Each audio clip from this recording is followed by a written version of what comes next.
Bem-vinda, minha gente querida, muito boa noite, muita paz para todos. Começando pelo livro Minutos de Luz, escrito por Pastorino, psicografado por Ariston Teles, A Nuvem. É uma camada que divide dois espaços. Abaixo circulam as fraquezas humanas, as paixões, o egoísmo, o preconceito, as dores, as incertezas e os conflitos. Acima, a imensidade plena de luz, amplidão estelar, as harmonias, o bem, a paz infinita. A personalidade humana é essa nuvem com tudo aquilo que dela esteja abaixo. Aprenda a transpor essa barreira do universo, do seu próprio ser. O que está acima é a sua individualidade, a sua essência, a luz da sua realidade espiritual, os vastíssimos horizontes do saber e do sentir. Busque essa dimensão, aprenda a superar os próprios limites. Descubra a vida. Que coisa linda, né?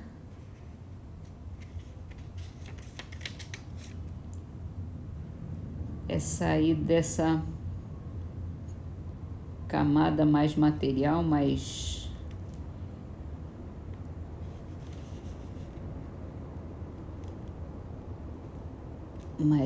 da personalidade, das aparências, das paixões, das fraquezas e partir para a imensidão,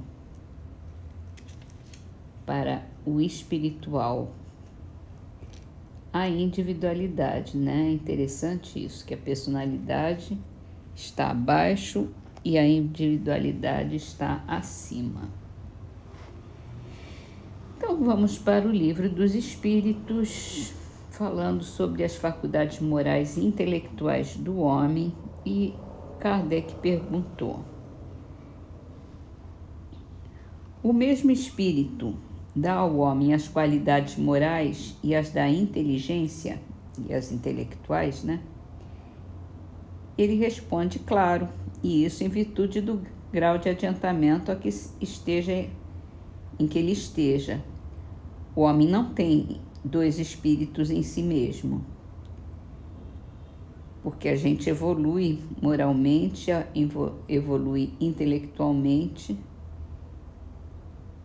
e uma coisa não está muito condicionada à outra. Então a gente pode evoluir intelectualmente, como a gente vê muita gente que sabe bastante, que tem uma inteligência intelectual bastante desenvolvida, mas cujas qualidades morais ainda tem muito para desenvolver. E tem gente que é quase um santo, como a gente chama, né? Muito bom, maravilhoso, faz o bem em todos os níveis, mas não tem uma intelectualidade aprimorada. Então, falta desenvolver a intelectualidade.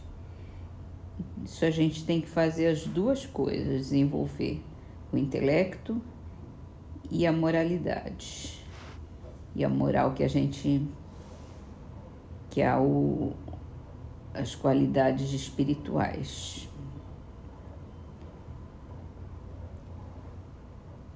E aí a gente vai estar completo mesmo. Então vamos para a Gênese, continuando a falar sobre a uranografia,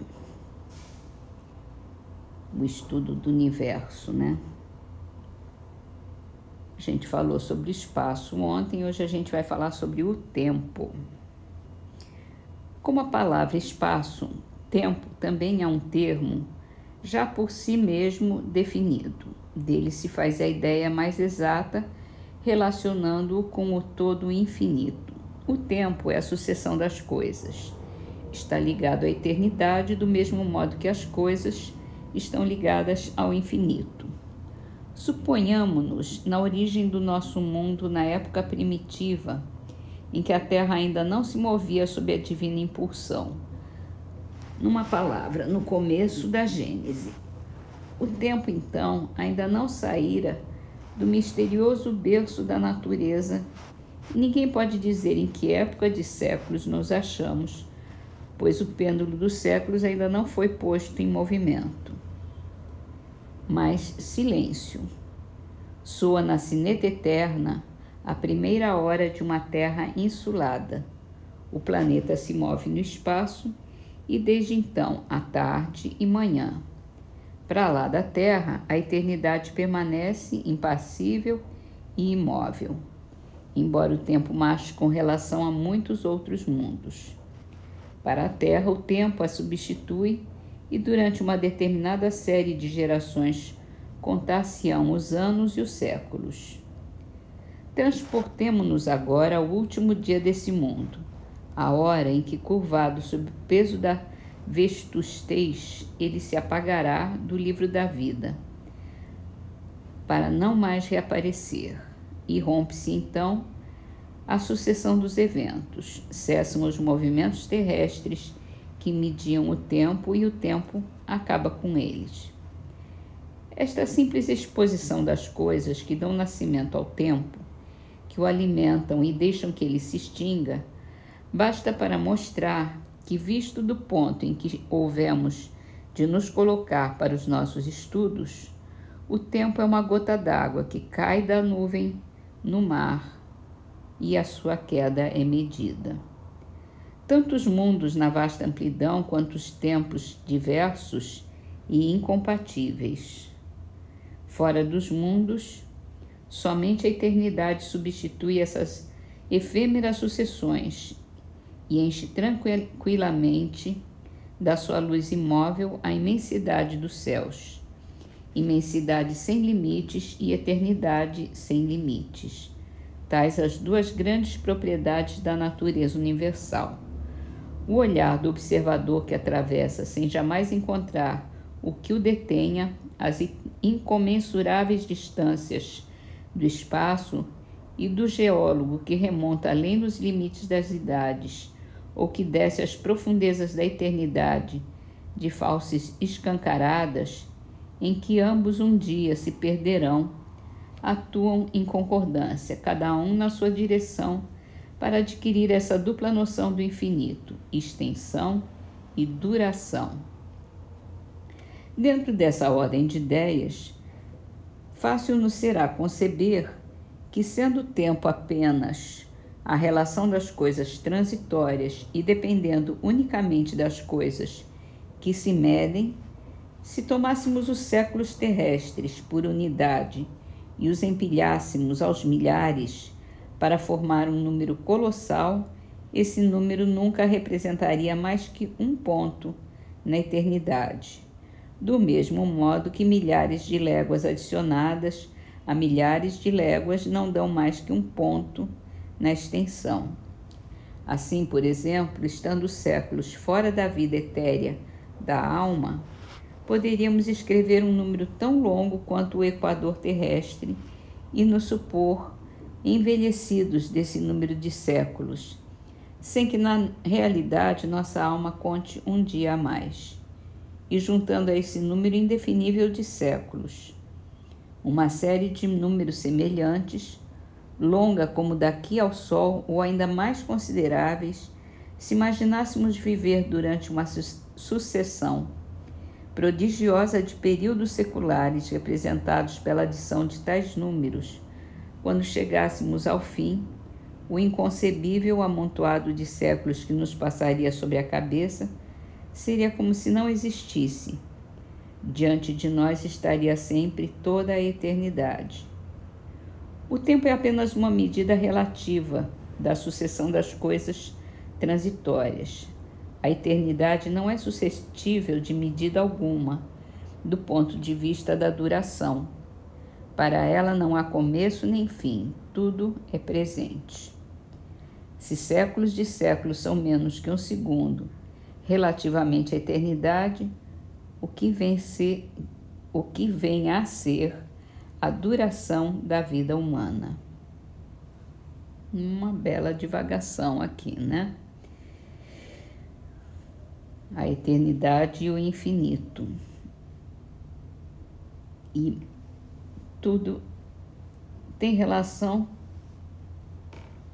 com a nossa ideia, nossa vida. Nós estamos aqui presentes, então a gente conta o tempo, a gente conta o espaço. E é esse tempo, esse espaço pequeno em que a gente vive, é que nos determina a vida, as sucessões dos acontecimentos. Mas quando a gente sai desse nosso mundo pessoal, individual e efêmero, e pensa no total do infinito do universo, do tempo do universo, a coisa toma uma grandeza imensurável. E é isso que ele quer deixar bem claro aqui. Então, vamos terminar nossas leituras com a trovinha de Sabino Batista, no livro Orvalho de Luz, psicografado por Chico Xavier, com o título Acordes da Verdade. Preceito claro da vida nos destinos mais vulgares, serás tanto mais feliz quanto menos desejares.